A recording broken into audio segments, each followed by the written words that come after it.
Tout récemment, un phénomène céleste très rare de la décennie s'est produit. Les sondes orbitales ExoMars, Trace Gas Orbiter et Mars Express enregistrent le passage de la comète interstellaire 3I Atlas, un mystérieux visiteur qui vient des profondeurs de la galaxie. Ce qui est étrange, c'est que c'est le premier objet interstellaire observé d'aussi près de Mars. La distance minimale entre lui et les sondes orbitales était d'environ 30 millions de kilomètres.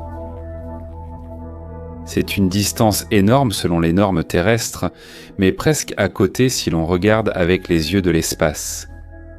La caméra Cassis à bord d'ExoMars était généralement destinée à filmer la surface de la planète et des phénomènes atmosphériques inhabituels et rares. Elle, pour la première fois depuis longtemps, a été transférée dans un autre ordre, disons, un régime spécial. Le but est que ce soit presque imperceptible. Mais 3i s'est avéré des dizaines de milliers de fois plus faible que ce à quoi on pouvait s'attendre des objets standards et familiers avec lesquels cet appareil fonctionne habituellement en mode normal. En d'autres termes, pour la détecter, les scientifiques et les ingénieurs ont augmenté le temps d'exposition. J'espère que les photographes comprendront de quoi il s'agit. Dans ce cas, le temps était d'environ 5 secondes. Plus tard, ils ont fait un collage et a rassemblé une série de clichés incroyables qui semblaient auparavant totalement irréels. Plus tard, ils ont réussi à les fusionner en une seule image. Le résultat final, c'est ce minuscule point blanc sur le fond qui apparaît dans l'obscurité cosmique. Mais c'est précisément ce point qui est devenu la fameuse fenêtre sur l'abîme de l'univers infini. Plus tard, lors du traitement des données, ils ont soudainement réussi à distinguer une faible lueur autour du noyau, ce qu'on appelle le halo de gaz et de poussière. Il pouvait se former lorsque l'évaporation des substances volatiles ordinaires commençait, ensuite aussi sous l'effet du rayonnement solaire naturel. Cela s'est étendu à une échelle impressionnante, des milliers et des milliers de kilomètres. La particularité résidait dans le fait qu'une queue nette n'est jamais apparue. Il est probable que la comète soit trop éloignée du Soleil, ou peut-être qu'elle possède une structure différente, une structure plus dense que ce que l'on pensait auparavant, ainsi que des éléments volatiles à sa surface. Certains spécialistes du monde scientifique ont commencé à avancer des théories et ont supposé que sa surface pourrait même contenir des matériaux métalliques ou composites, car la réflexion de la lumière est trop uniforme, comme sur les photos et vidéos devant nous. On ne voyait pas un chaos de poussière, mais une géométrie d'ingénierie précise. C'est d'ailleurs ainsi qu'ont vu le jour des versions, comme s'il s'agissait d'un objet possible, au comportement étrange, d'un objet d'origine artificielle. Un spectacle captivant.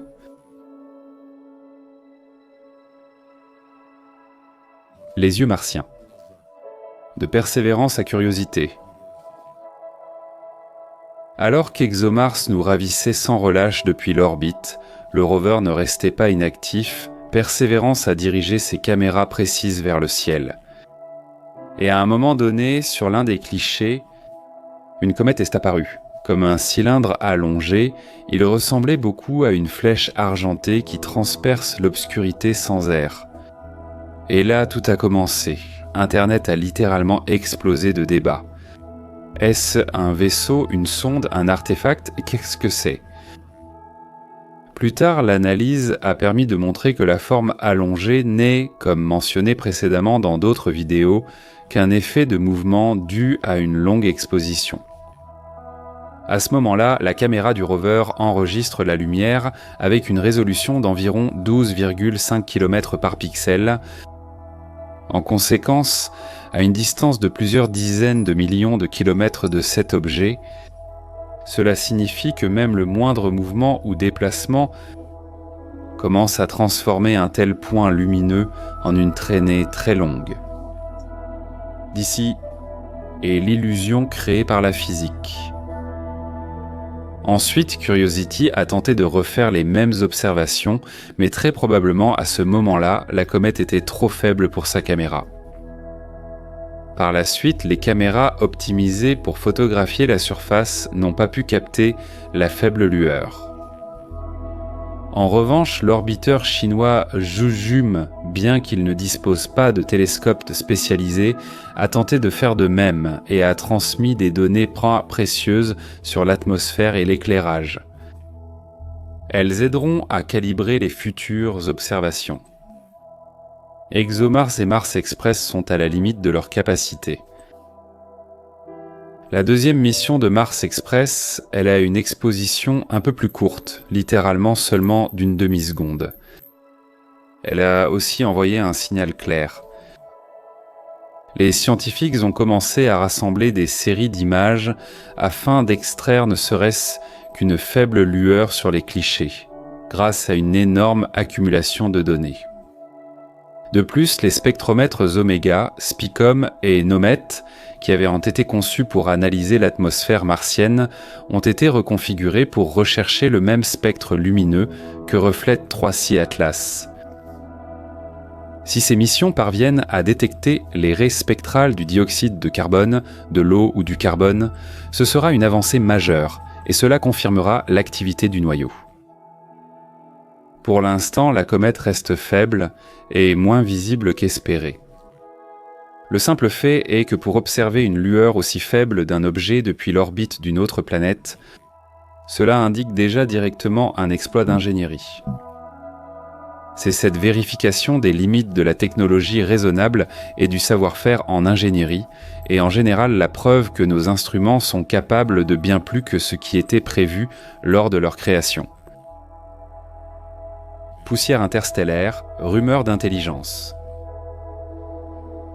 Les scientifiques rappellent avec une certaine prudence que même les propriétés les plus étranges de tels objets peuvent avoir une explication simple et naturelle du point de vue scientifique. Et il a perdu ses volatiles. Après des millions d'années d'errance, sa surface aurait pu être recouverte d'une croûte de poussière et de micro-verres, augmentant fortement sa capacité de réflexion. D'où la conclusion. C'est la pression solaire. C'est peut-être le résultat futur de la grande masse et de la portance de l'objet. Le mystère ne laisse peut-être aucune chance. Et pourtant l'éclat uniforme, la luminosité stable, la trajectoire exceptionnellement précise dans l'espace, ces détails en eux-mêmes suggèrent directement des idées qui captivent l'imagination de l'humanité.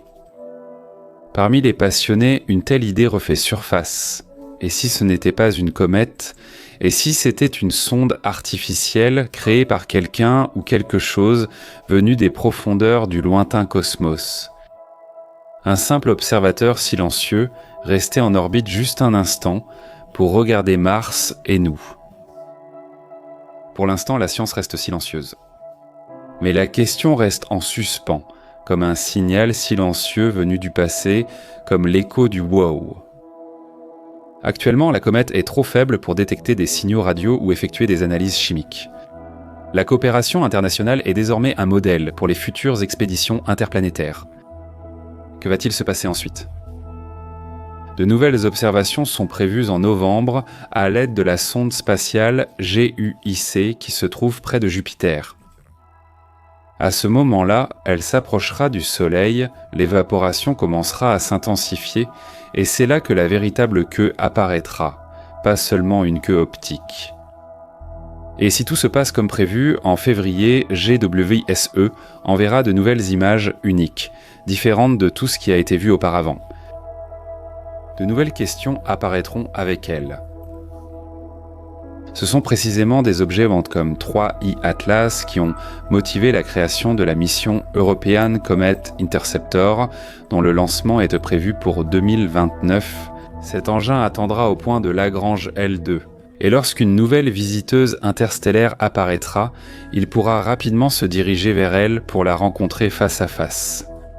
Entre le froid de la science et le souffle des merveilles, chaque fois qu'une comète interstellaire s'approche, c'est comme une lettre venue d'un temps lointain, telle une poussière ayant survécu à la naissance d'étoiles lointaines, belles et mystérieuses. Immédiatement, dans sa structure, se trouvent les formules d'autres mondes. Dans sa lueur résonne un grand écho d'anciens processus excessifs, jamais vus auparavant.